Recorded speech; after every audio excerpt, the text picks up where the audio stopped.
Price B to the Lord Jesus. இயேசு கிறிஸ்துவினால் உங்களுக்கு சமாதானமும் சந்தோஷமும் உண்டாவதாக. இன்னைக்கு பார்க்க இருக்கிற வேத பகுதி வெளிப்படுத்தின விசேஷம் 3வது அதிகாரம் 10வது வசனம். Revelation chapter 3 verse 10. என் பொறுமையை குறித்து சொல்லிய வசனத்தை நீ காத்து கொண்டபடியினால் பூமியில் குடியிருக்கிறவர்களை சோதிக்கும்படியாக பூச்சக்கரத்தின் மேல் எங்கும் வரப்போகிற சோதனை காலத்திற்கு தப்பும்படி நானும் உன்னை காப்பேன். இந்த வசனம் பிலதெல்பியா சபைக்கு தூதனானவனால எழுதப்பட்டதா இருக்கு. இந்த வசனத்துல நமக்கு தேவனுடைய பொறுமையை குறித்து சொல்லியிருக்காங்க. அதாவது ஆண்டவருடைய பொறுமையை குறித்து சொல்லிய வசனத்தை. அப்போ ஆண்டவருடைய வார்த்தைகள், அவருடைய ஒவ்வொரு வசனங்களுமே நமக்கு அவருடைய பொறுமையை வெளிப்படுத்துகிற விதமா இருக்கு. ஏன்னா அவர் நம் மீது ஒரு நீடிய பொறுமையை காண்பிக்கிறாரு, தயவை காண்பிக்கிறாரு. எதற்காக? பாவத்துல விழுந்த நம்ம மாற்றுவதற்காக, நாம குணப்படும்படியாக. இத ரோமர் 2வது அதிகாரம் 4வது வசனம் சொல்லுது. அல்லது தேவ தயவு நீ குணப்படும்படி உன்னை ஏவுகிறதென்று அறியாமல் அவருடைய தயவு, பொறுமை, நீடிய சாந்தம் இவைகளின் ஐஸ்வர்யத்தை அசட்டை பண்ணுகிறாயோ. இந்த வசனத்தின் மூலமா அவருடைய தயவு, அதாவது அவர் நம்மீது காண்பிக்கிற தயவு, பொறுமை எல்லாம் எதற்காக? நாம குணப்படும்படி. எதிலிருந்து? இந்த பாவ நோயிலிருந்து நம்ம மனம் திரும்பி அவருடைய வார்த்தைகளுக்கு கீழ்ப்படியணும். ஏன்னா இங்க வசனத்தை நீ காத்து கொண்டபடினால்னு தெளிவா இருக்கு. அது மாத்திரம் இல்ல, இதே வெளிப்படுத்தின விசேஷம் 3வது அதிகாரம் 8வது வசனம் சொல்லுது, உன் கிரியைகளை அறிந்திருக்கிறேன், உனக்கு கொஞ்ச பலன் இருந்தும் நீ என் நாமத்தை மறுதலியாமல் என் வசனத்தை கை கொண்டபடியினாலே இதோ திறந்த வாசலை உனக்கு முன்பாக வைத்திருக்கிறேன், அதை ஒருவனும் பூட்ட மாட்டான்.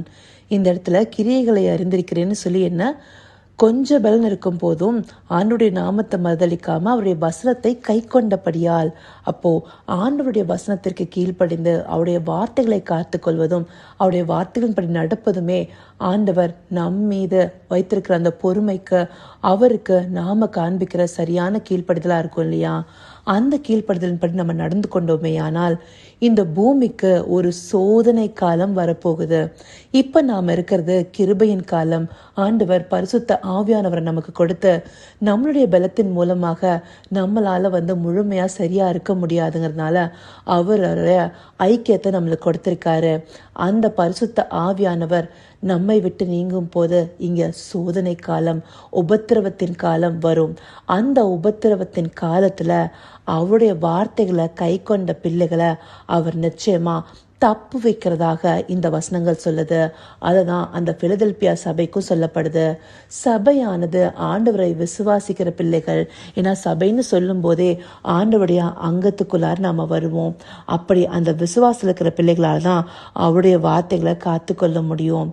அந்தபடியா நாம ஆண்டவரை விசுவாசிக்கிறோம்னு சொல்லியும் அவருடைய வார்த்தைகளை கை கொள்ளாம இருக்கக்கூடாது. அவருடைய வார்த்தைகளை கை கொள்ளும் போதுதான் இனி வருகிற அந்த உபத்திரவ காலத்திற்கு நாமளே தப்பிக்கொள்றதுக்கு நாம போக்கு தேட முடியும். அதனால நம்முடைய வாழ்க்கையில நம்ம அன்றாட ஓட்டத்திற்கு எவ்வளவுதான் ஓடினாலும் ஆண்டவருடைய வார்த்தைகளுக்கு நாம நேரம் கொடுத்து அந்த வார்த்தைகளை கை கொள்ளும்படியான வாழ்க்கையை வாழும் போது ஆண்டவர் நம் மீது இன்னும் தயவுடனும் பொறுமையுடனும் அந்த ஒரு உபத்திரவ காலத்திலிருந்து நம்மளை விலக்கி பாதுகாத்துக் கொள்வாருங்கிறத இந்த வார்த்தைகள் மூலமா நமக்கு தேவன் தெரிவிக்கிறாரு. அதற்காக அவருக்கு நன்றி தெரிவிப்போமா?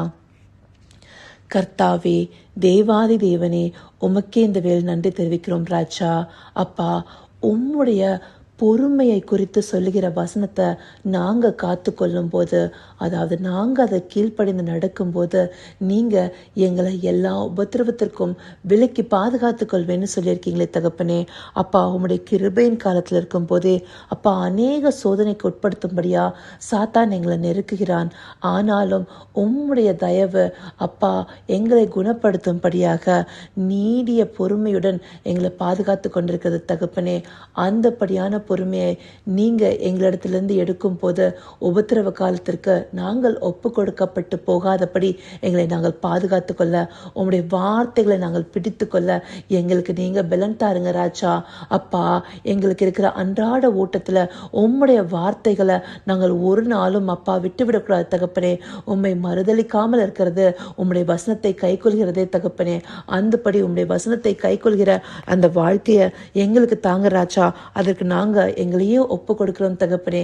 அப்படியாய் நீங்கள் எங்களை நடத்த போய தயவிற்காய் நன்றி. சகலவித துதி மகிமைகனம் யாவும் ஒருவருக்கே செலுத்தினோம். இயேசு கிறிஸ்துவின் மூலமாய் வேண்டிக் கொள்கிறேன் பிதாவே. ஆமென், ஆமென்.